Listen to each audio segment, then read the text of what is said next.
Hello everyone, and welcome back to the BosqueeNet adventure. My name's Jeff, and if you all were around for our last adventure, you'll all remember that, well, things got cut just a bit short, and I never got around to finishing my test of the ENO Skylite Hammock with my Onewind Underquilt. So tonight I am going to be attempting to finish off this test.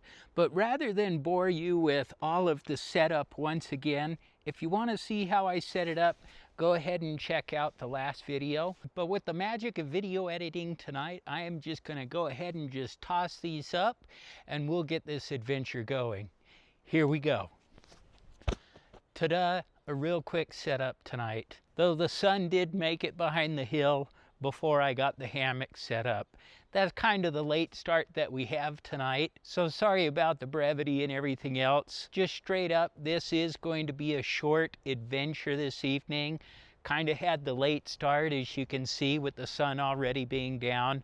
But anywho, with that sun going down, it's getting chilly. I need to get a jacket on. Now it is a little bit warmer than what it was this time last week, but we had ourselves a warm week this week. I mean, the temperatures rose. A lot of the snow that had fallen onto the mountains, you know, that's since melted. There's just some haze in the valley right now, so here in just a bit, I'll go ahead and shoot some video of our mountain and everything else. I just think I've got to wait till the sun settles just a little bit more and stops reflecting off the haze. But I will take a moment, just in case you're new to the channel, and kind of go over this setup here real quick. So the hammock that I have is the ENO, the Eagle Nest Outfitters Skylite Hammock.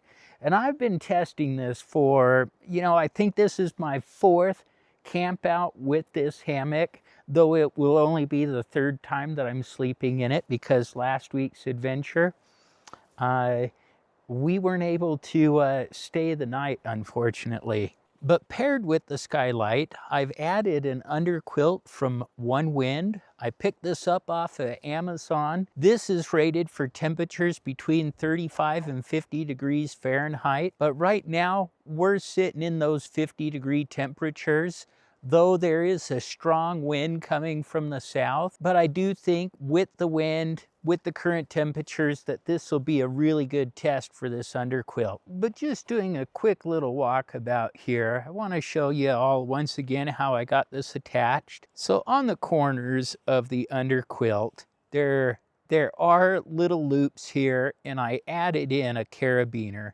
And so I'm just using that carabiner to hold it to the hammock frame. And I do the same thing over here on all 4 corners. Now looking at the back here, there are 3 points where some elastic cordage is set. And I've just got that pulled up taut here and held on with another carabiner just past the little dongle here. So far, it holds all together. Right, though I haven't done the night sleep in it yet. That's tonight. We're gonna make it happen. We're staying. As far as I can tell, no woodland creatures are gonna kick us off this area. But yeah, that's the setup. I do think it's gonna be a good one. I am looking forward to this. I do have just a bit of experience with hammocks and underquilts and everything else. But from the looks of this, I think it is going to fare pretty well, but the proof will be in the test. And in the morning, I'll be sure to let you all know if this underquilt did a good job keeping out this wind.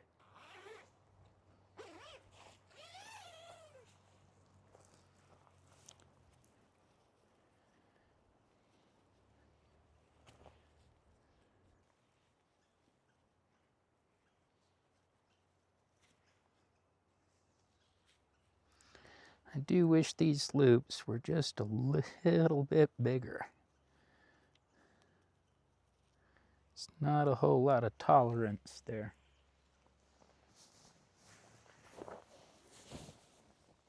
Man, I'm looking forward to that.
Now, unlike last time, I brought the tarp with me, but we are not gonna need this tonight. I brought it just in case something decided to blow in. I mean, we're in the mountains, right? But the forecast is looking for clear skies tonight. So not gonna spend the time and set this up.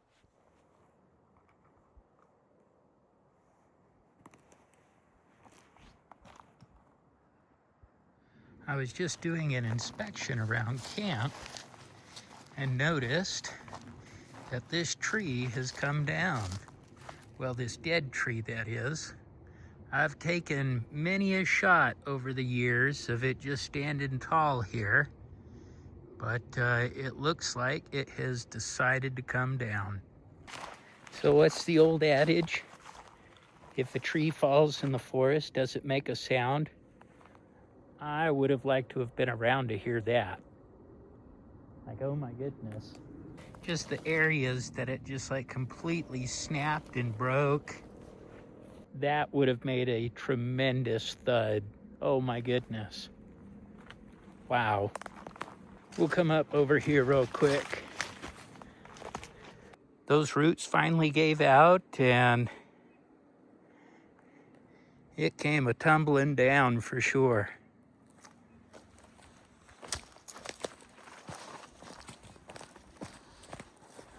Now what's nice is there's all kinds of little bits that I can just pick up and use for firewood tonight. I hadn't planned on that. I planned on having to do a whole lot more work, but it kind of did all the work for me.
Does that mean I'm going to have good luck on this adventure?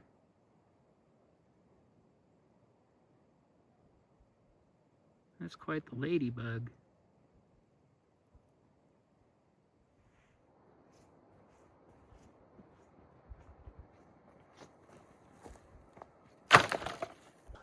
I keep turning on and off the noise canceling, so hopefully that isn't too annoying. There just are strong gusts that come through from time to time, and I really need it. I've kind of dawdled around enough. I think I've certainly collected enough firewood for this evening. The time is 5:34, and as you can see on the forecast there, see all those wind gustiness? Yeah, it's gonna be that way till about 8 or 9 p.m. But the wind is heading that way. I've got my hammock behind me. I've got the fire pit in front of me. So I think I've positioned everything tonight so that I don't have to eat so much smoke. It should all be going that direction, which will be quite nice. But with it being past 5:30 now, we're gonna go ahead and make some dinner. Tonight, we've got pad thai with chicken. This is a good one if you haven't had it. I really enjoy it.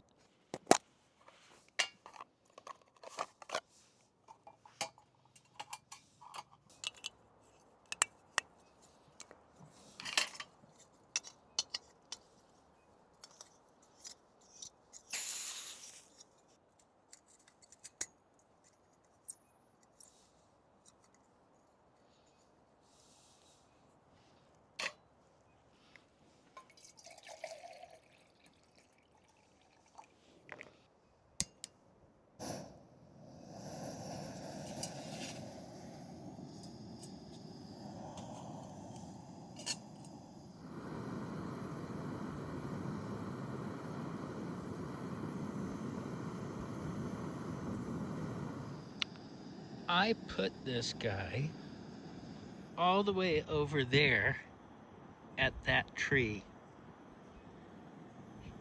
and he came back. We're gonna go put you over here again. Let's put you right there. Come on. Come on. There we go. That's the real temperature, by the way. I just had to let the thermometer settle there for a bit.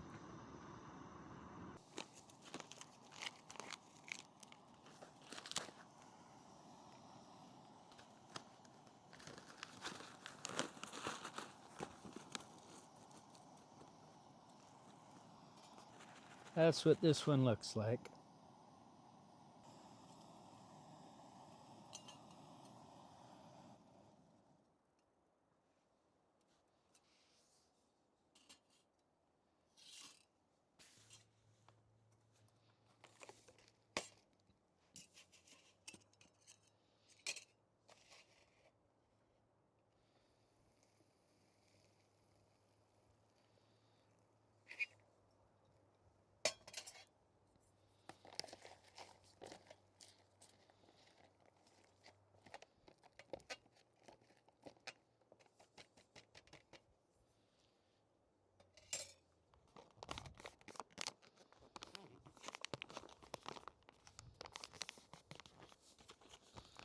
I'm gonna do the spill test because I'm gonna go put this into my sleeping bag here for a bit, keep it warm, and let it cook and do its thing.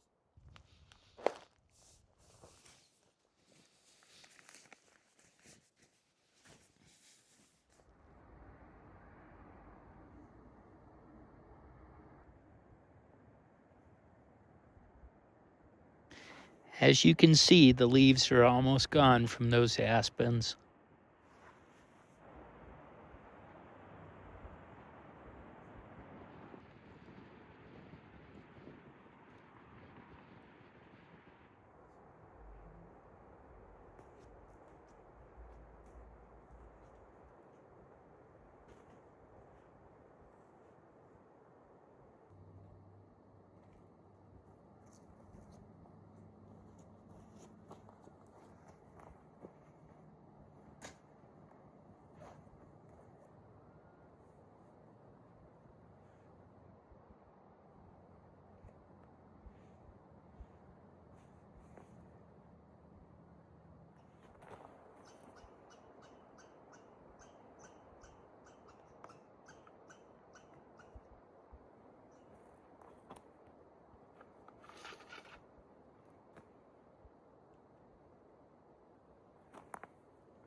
Still nice and very, very hot.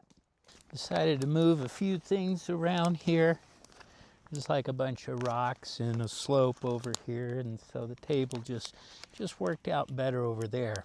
You know, unlike last week, I decided, you know, I've got all this firewood. I am going to use it, stay nice and warm this evening. I mean, we're just about to drop into the 40s. I'd imagine give it another good half an hour, we'll be in the 40s. The fire is just all nice and cozy. It is fantastic. I think I let this rehydrate long enough. I am hungry. Let's dive in.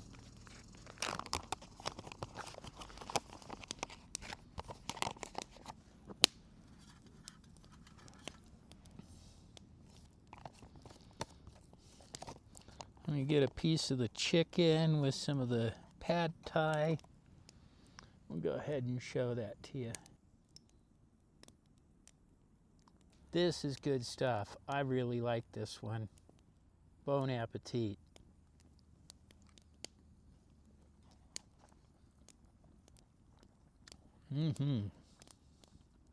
This has like a ton of garlic in it. Like a ton of garlic. I really like garlic, so it hits the spot for me.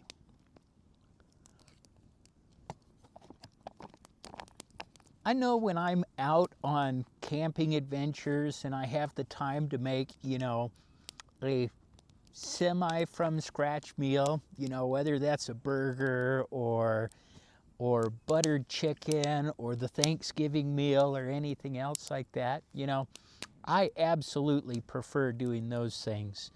But when I have to pull out the freeze-dried meal, I mean, this is one of my favorites. I really like this one. I want to know from you, when you have to pull out the freeze-dried meal or a pre-packaged meal like this, maybe it's an MRE, what's your go-to? What's your favorite one? Let me know down in the comment section.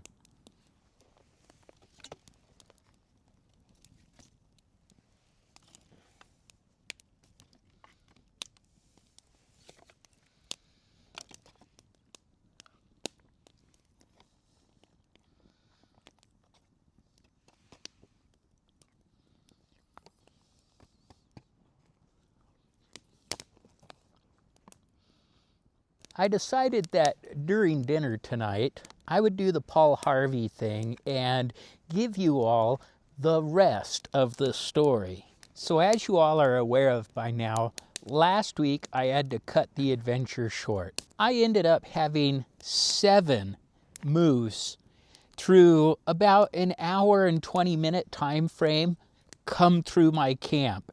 And yes, they were all different moose. This just wasn't a group of moose coming around in circles.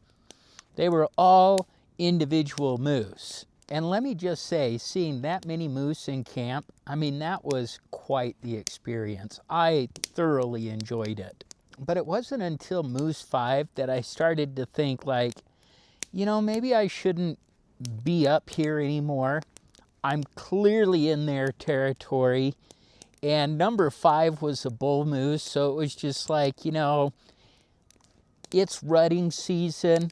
If he wants to get aggressive, I will lose every time. So I just didn't want to fool around with any moose. So I let a little bit more time go by, more time than what I should have, because about 20 minutes after that bull moose, it was pitch black out now, and in the shadows, I heard some rustling. I shined my flashlight over to it, and all I saw were 2 sets of eyes for a moment. And it was just like, oh my goodness, I have 2 more moose up here with me. And they were up at my level, and I actually went back to the camp spot and measured the distance. They were only 25 feet away, which was way too close for comfort for me. So that's when I decided to call it, and it was just like I needed to get out of their territory. Now what you didn't see, and I guess what the rest of the story is, it was pitch black out. There was just a little bit of fog in the area, so my flashlights did not go that far, meaning I could not see that far with my flashlight.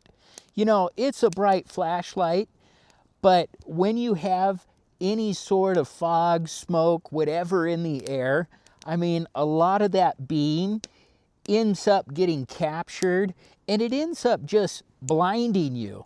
You can't see as far as you think you can with a flashlight in that kind of weather. And because I couldn't see that far, you know, I actually wrestled with, okay, do I leave? Do I stay? Like, what do I need to do here? Well, what I ended up doing was texting Mandy, and I said, Mandy, I'm up here on this hill camping. It is absolutely dark. My flashlight just is not cutting it. I need you to come up here. Thankfully, we only live like 35 minutes away down the canyon, and Mandy was all too happy to come to my rescue.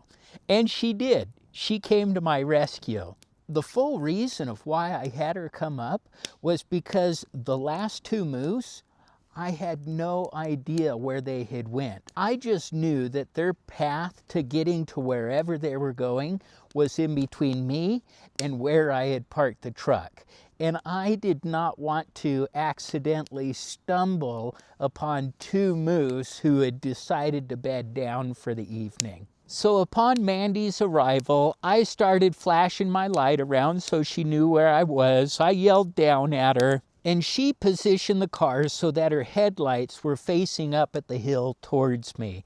And she turned on the high beams and really lit up the area for me. So I quickly packed everything away and I yelled down to Mandy, okay, now it's time just to make a ton of noise. So she starts honking the horn, screaming, yelling. As I'm walking down the mountain, I am being as loud as I can, screaming, hollering, whole 9 yards, right? Shining my flashlight around, looking at anything that could possibly be a moose in my path. But thank goodness I did not run into any moose on the way down to the truck. But it was certainly their area for the evening. I needed to vacate, but thank goodness for Mandy coming to my rescue. I mean, thanks a lot, babe. You're my hero. So anywho, that was the rest of the story with the moose. I was clearly in their area and needed to leave. In fact, I think they wanted me to leave. It was all good. I had enjoyed my evening up into that point, and you know, an adventure's an adventure. Some of them are just longer than others.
All right, everyone, the fire's out.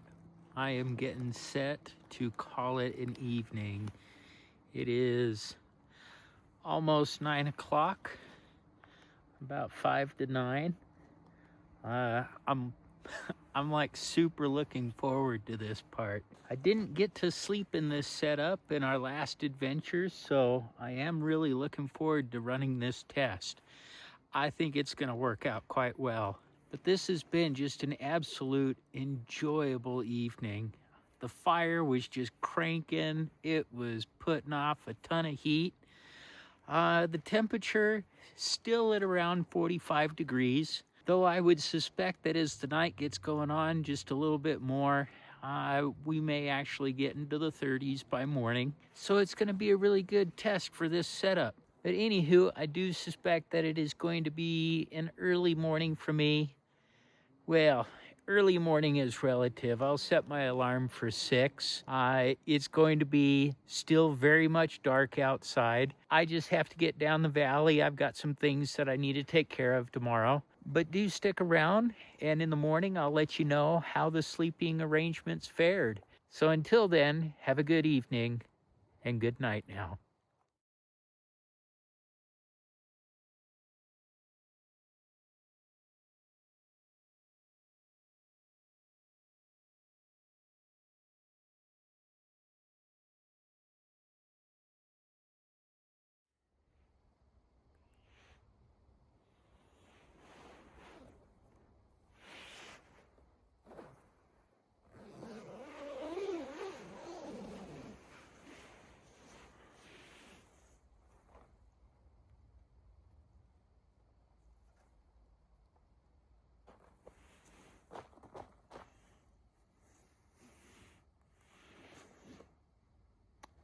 Good morning, everyone. That was a fantastic night's sleep, though it's a chilly morning. Oh my goodness. We'll have to get up here really quick and check the temperature here. This is kind of an early morning for me, so let me pack away some of this stuff, and then I'll sit down with y'all and kind of go over what I like, what I dislike, and maybe some of the things that I may change about this setup.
All right, everyone, so I've got everything pretty much packed up, all squared away. I am going to be heading down the mountain here real quick, but I do want to talk to you just a little bit about that sleep setup.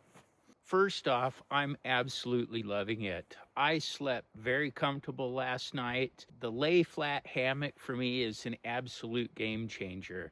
You know, I can sleep in a regular, V-shaped hammock pretty well. But to be honest, there are moments where I do get uncomfortable in it. But this one, man, that was just a really nice sleep. I really enjoyed it. As far as the underquilt is concerned, So I want to do a quick comparison between the first time I used the hammock to this time that I used the hammock. So going back to the first time using the hammock, I was in this same area. However, we were about 25 degrees warmer. So I think the low for that night ended up being like 55 degrees. Whereas right now, we're sitting at 28. I ended up not using a sleeping pad inside the hammock with me on that one, nor did I have an underquilt. And oh my goodness, was I cold all night long. You know, there's this thing about hammock camping without any protection underneath you. You know, you get cold really fast. You get what's called cold butt syndrome. So yes, that first night with this hammock, I definitely had cold butt syndrome. But with it dropping down to 28 degrees last night, that hammock with the Onewind Underquilt, I mean, that turned out excellent. I sleep on the cooler side anyway. I mean, that's what I prefer. But I definitely did not have that cold butt. I mean, that underquilt did its job. It was fantastic. Though I do believe that I have reached the lower temperature rating of this underquilt. Any colder than this, and I think I'm going to start feeling it, especially if there's any sort of breeze, wind, whatever, right? It's going to really start cutting through it. Luckily for me, last night we started off with lots of wind, but that completely died as soon as I went to sleep. As I was lying there trying to get to sleep last night, I did have a little bit of a brainwave. I was thinking, I wonder what the experience would be if I were to take one of those Mylar emergency blankets and clip it in between the underquilt and the hammock. Would I get any of that reflective heat? At the very least, that little bit of Mylar would act as an even greater wind barrier underneath. So I may try that out here in the future. I am just kind of curious to see how that would work out. Oh, I almost forgot to mention something. So going back to the first time I ever used this hammock, I made a complaint that the zipper was like super hard to zip and unzip. That was my fault in the fact that I had set the hammock up far too taut. Now that I've really loosened things up, I have no problems with that zipper opening and closing. So I did want to mention that for you all. But I am to the point in all my testing of this hammock that I do want to give it the thumbs up. I know, if you go back and watch that first video, I was like a complete thumbs down. But after the third night of sleeping in it and really dialing in how that hammock needs to be set up, it's working out quite well. All right, everyone, I need to start heading back home. I want to thank you all for joining me on this adventure. This has been a fun one. I mean, the fire last night was absolutely toasty warm. Had a great night's sleep. I really enjoyed this third night test of the ENO Skylite Hammock. As always, if you want to support the BosqueeNet adventure, be sure to like and subscribe. It really does help. And if you have any comments, questions, concerns, or hey, you just want to chat, hit me up down in that comment section below. I always look forward to hearing from you. I want to thank you all once again for joining me, and we'll see you next time on the BosqueeNet adventure. Goodbye now.